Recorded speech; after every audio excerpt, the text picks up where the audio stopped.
what's going on? Welcome back to Heavy Metal Models. Anybody who remembers the Dukes of Hazzard television show also remembers the characters in the show.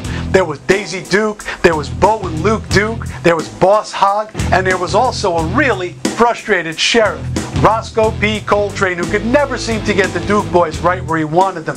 Now here's something really interesting about a show like that. It generates a lot of collectibles, and for guys like me and probably guys like you, some of those collectibles, the ones we're interested in, have been the scaled cars. Now we've gotten a couple of really decent General Lees out of that show, most recently from Auto World, and now they're following up with something that's kind of on the fringes.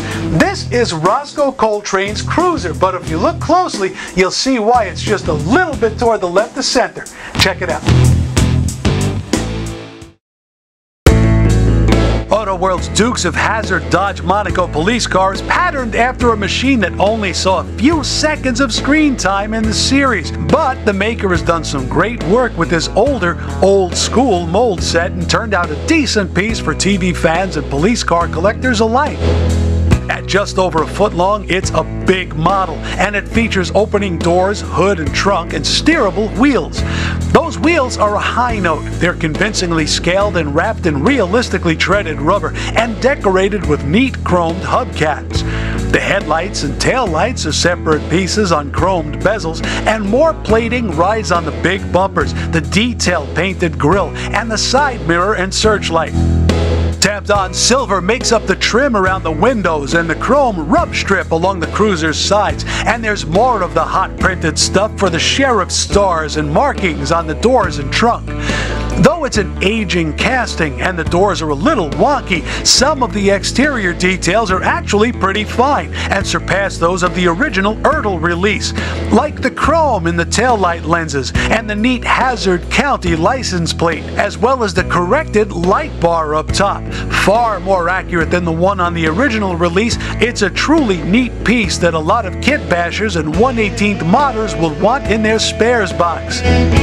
Behind dog-leg doors, the interior is straight-up cop car with bench seats, a bare floor, and a nice dash with gauge detailing, a radio, and a strapped-in shotgun. Under the hood, the 440 Magnum is a little blocky but cleanly painted and placed with a few hand-painted decorations added on the fender wells and radiator brace. There's not much going on in the trunk, but beneath the car, Auto World has added fake overspray, a neat exhaust, and a cleanly painted and installed drivetrain and static suspension.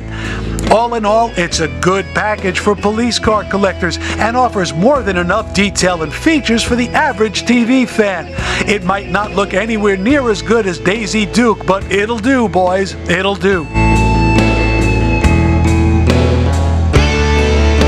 I've got to hand it to Auto World for coming out with this model. When you think about how little exposure this car had, the actual car had in the series, it's kind of a gutsy move. Now they've done other police cars off this mold set, and they're equally well done, nicely finished, and if you're a police car collector, you're going to want to check into them.